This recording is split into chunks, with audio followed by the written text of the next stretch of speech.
Salut les amis, c'est Ludo, j'espère que vous allez bien. On se retrouve aujourd'hui pour une nouvelle vidéo et il va s'agir aujourd'hui d'un update lecture.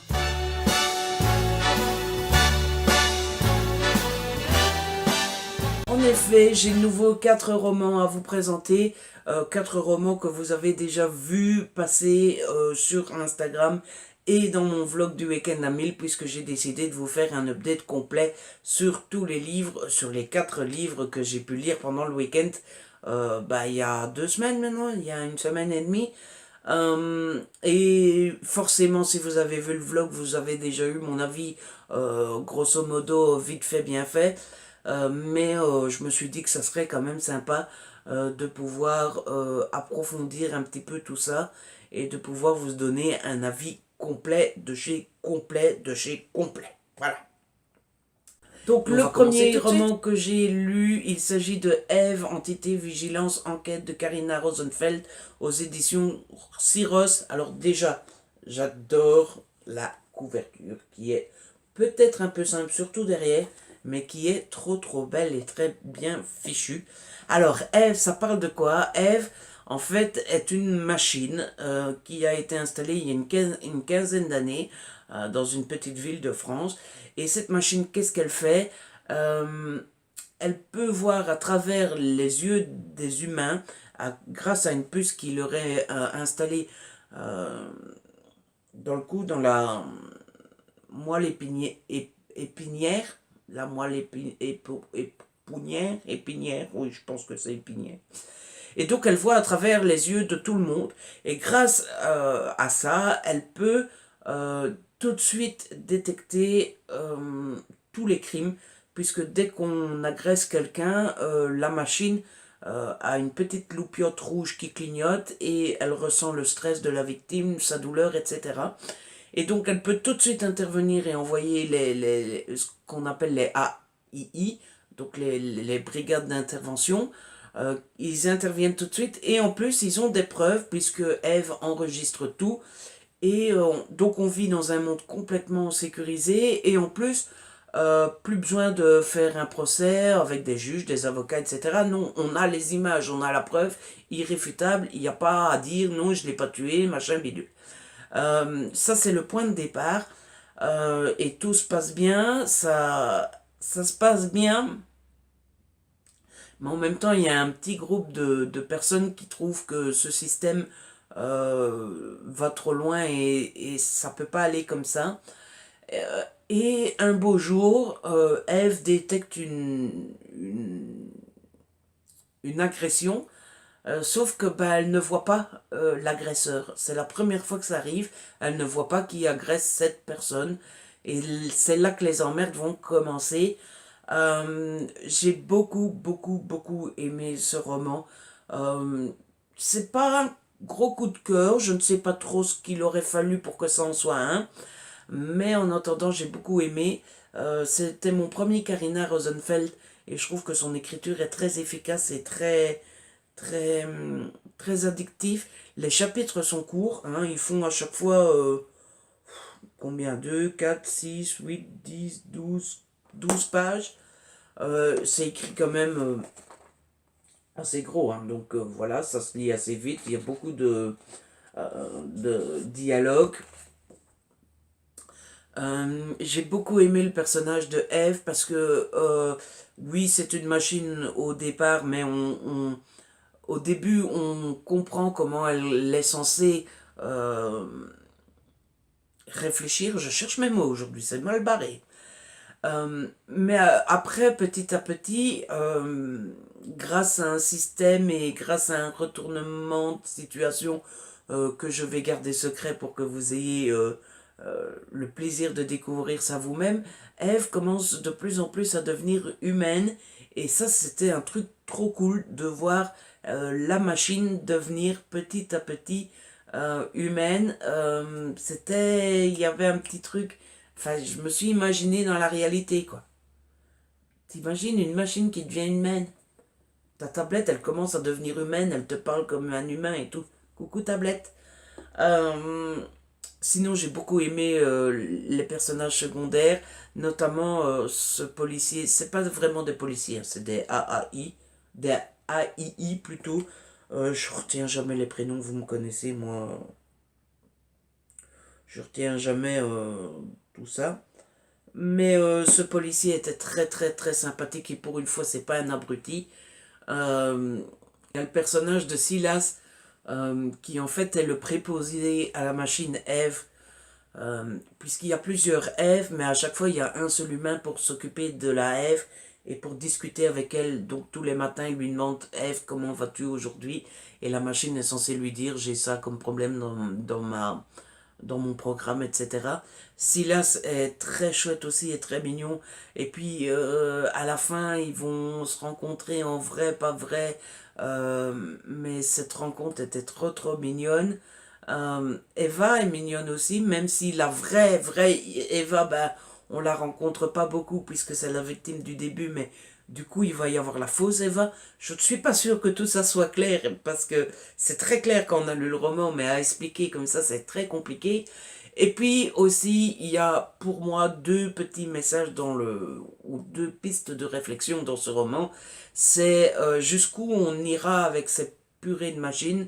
Je vous l'ai déjà dit plusieurs fois, plus d'une fois, moi et la technologie, j'aime bien, je trouve que la technologie est nécessaire. J'en parlais d'ailleurs il n'y a pas longtemps avec l'ami Jérôme. J'ai rien contre la technologie, mais je trouve qu'on va de plus en plus loin et qu'on va beaucoup trop loin. Enfin, qu'on ait de la technologie pour nous aider, va encore, mais il y a un moment où on ne saura plus faire pipi tout seul. Et le deuxième message de ce roman, c'est jusqu'où faut-il laisser tomber notre liberté pour la sécurité de tous. Voilà. Parce que les machines Eve voient tout à travers nos yeux. Donc, c'est pas dérangeant quand on fait ses courses ou quand on regarde la télé, à la limite. Mais quand on prend sa douche ou quand on fait chip chip, chez moi chip chip ça veut dire faire l'amour. Si on fait chip chip avec sa copine ou son copain, etc., et qu'on a une machine qui nous surveille par les yeux, c'est peut-être un petit peu plus dérangeant. Voilà.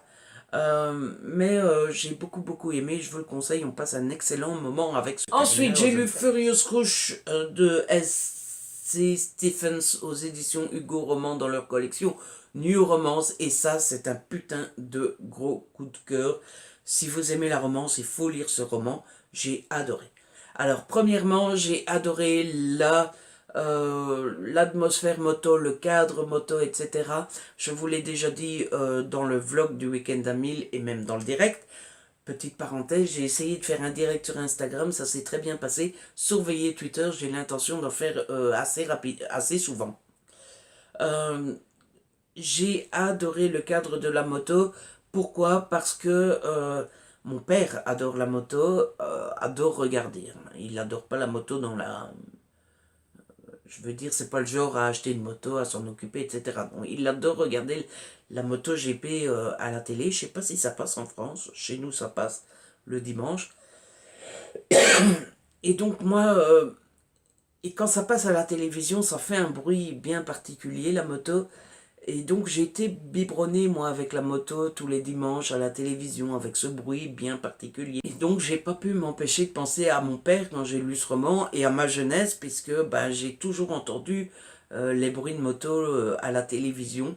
Donc je suis tout de suite rentré dans l'atmosphère de ce roman. En plus, il y a deuxième point, il y a beaucoup de rythme, il se passe beaucoup de choses. Il faut pas 150 pages pour que ça s'installe pour que ça s'installe correctement. Je veux dire, après, déjà dès les premières pages, on fait la connaissance de son ami. Puis à 20 pages, il y a quelqu'un qui se barre de quelque part et que voilà, je vais garder ça secret. Après 60 pages, il se passe ça. Après 80, enfin bref, c'est très soutenu et il y a du rythme. Et vous savez que moi, j'aime beaucoup ça. J'ai beaucoup aimé la relation entre Aiden et Kenzie. On sent directement qu'il y a quelque chose entre eux, qu'il y a une alchimie et que ça fait des petites étincelles. Vous savez que moi j'adore ce genre de choses. J'adore on voit deux personnages qui sont comme ça loin de l'autre, mais on sent que il y aurait bien quelque chose. J'adore ça. Euh, et pour une fois, comme dans toutes les romances, il y a des difficultés, genre, ah oui, on s'aime bien, mais on peut pas être ensemble parce qu'il y a des règles et parce que machin bidule bazar. D'habitude, vous le savez, ça me gonfle et j'aime pas ça. Ici, pourquoi, je ne sais pas. Peut-être parce que c'est bien amené ou quoi. J'ai adoré. Ça m'a pas dérangé le fait qu'il y ait ce petit jeu du oui, on s'aime, mais on ne peut pas, machin bidule. Et puis, il faut bien avouer que Kenzie et Eden ne respectent pas vraiment les règles. Donc ça n'a pas été dérangeant pour moi du tout. Et puis la fin juste topissime. Puisque toute l'arc, c'est comme une série, toute l'arc narratif de ce premier tome est clôturé. Plus ou moins, il y a encore quelques trucs ouverts, mais le plus gros est clôturé. Et puis juste avant de terminer, juste à la dernière page, il y a l'arrivée de quelqu'un qui ouvre tout le schmilblick et on se dit aïe aïe aïe aïe aïe aïe aïe, les emmerdes ne font que commencer. Donc j'ai vraiment hâte d'avoir le tome 2 dans les mains. J'ai demandé à Hugo quand sortait le 2 et combien de tomes il y aurait. Ils m'ont répondu, on ne peut pas le dire pour le moment, c'est un secret. Mais je vais surveiller ça de très très près parce que c'est ma nouvelle saga préférée. Ensuite, j'ai lu Les Animaux Fantastiques, le texte du film chez Gallimard, écrit par J.K. Rowling. Et j'ai adoré. C'était pas gagné d'avance parce que, je ne sais pas si je vous l'ai déjà dit, mais moi, le film Les Animaux Fantastiques, j'ai pas si j'ai aimé, ça serait mentir que de dire que j'ai pas aimé, mais j'ai pas autant accroché que les autres personnes, que les autres gens, que la plupart du monde, parce que je trouve qu'il est très bien fait, les acteurs sont géniaux, les effets sont géniaux, etc. aussi, mais je trouve qu'il manque un petit peu de profondeur dans l'histoire. On sent que c'est un premier film, on sent qu'il est là pour poser les bases, pour poser l'histoire, etc. Donc j'ai trouvé qu'il manquait un petit quelque chose. Et pourtant, j'ai surkiffé le livre. Voilà. J'étais à fond dedans. L'organisation en scénario ne m'a pas du tout dérangé. Alors que la pièce de théâtre, L'Enfant Maudit, là, ça m'avait gonflé. Mais on sent que c'est du J.K. Rowling. On sent tout de suite que c'est elle qui l'a écrit. Les descriptions sont top. Le scénario, enfin, les dialogues sont top aussi. Euh, Puis on sent, ça a toujours été mon cas, mais on sent que je suis beaucoup plus bouquin que film, puisque je viens de vous le dire, le film, j'avais pas accroché à l'histoire, ici j'ai accroché. Donc le papier et le bouquin fonctionnent mieux sur moi que l'écran de télé.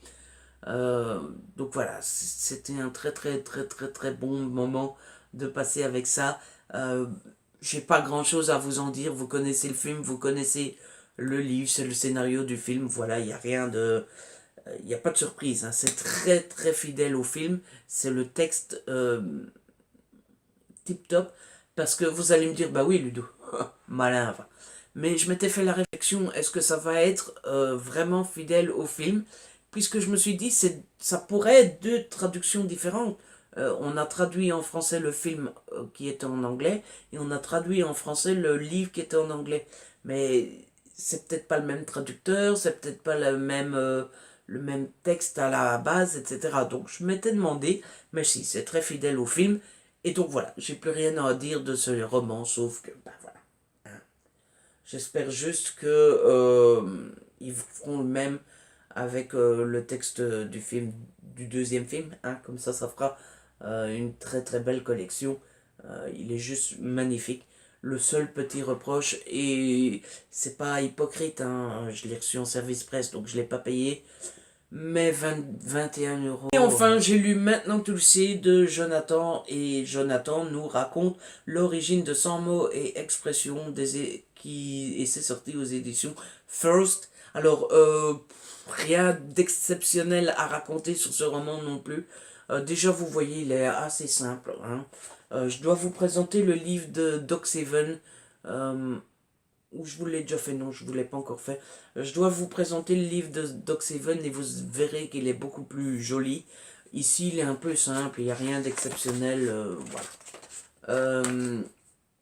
Alors, que dire sur ce roman?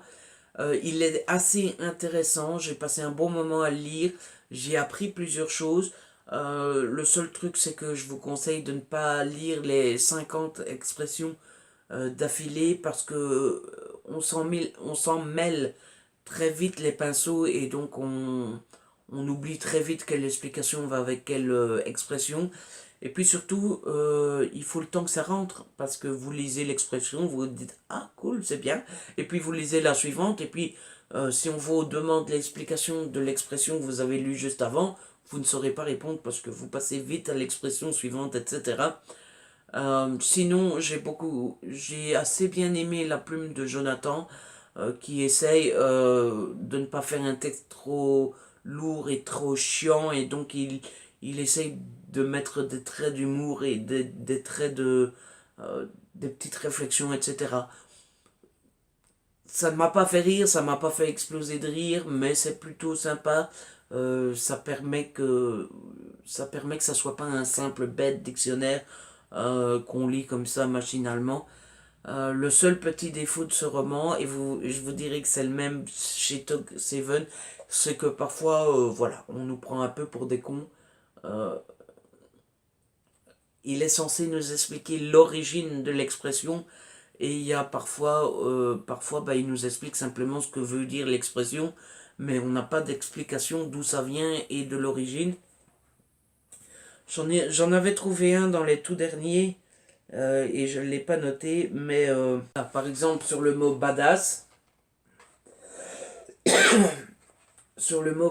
par exemple, il nous explique ce que veut dire badass, ce qu'est le mot badass, hein, si vous arrivez à lire, je vous en prie. Mais il ne nous explique pas d'où vient le mot, depuis quand on l'utilise, etc. etc. Donc c'est le seul petit défaut, et du coup, bah, c'est un peu mensonger. Parce que badass n'est pas le seul mot où on n'apprend pas d'où ça vient. On apprend ce que c'est, ce que ça veut dire, mais pas d'où ça vient. Et pour moi, l'origine, ça veut dire d'où ça vient. Voilà.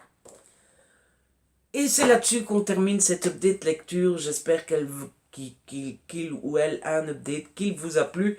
Si c'est le cas, n'hésitez pas à la liker, à la partager. N'hésitez pas à laisser des petits commentaires. N'hésitez pas à vous abonner.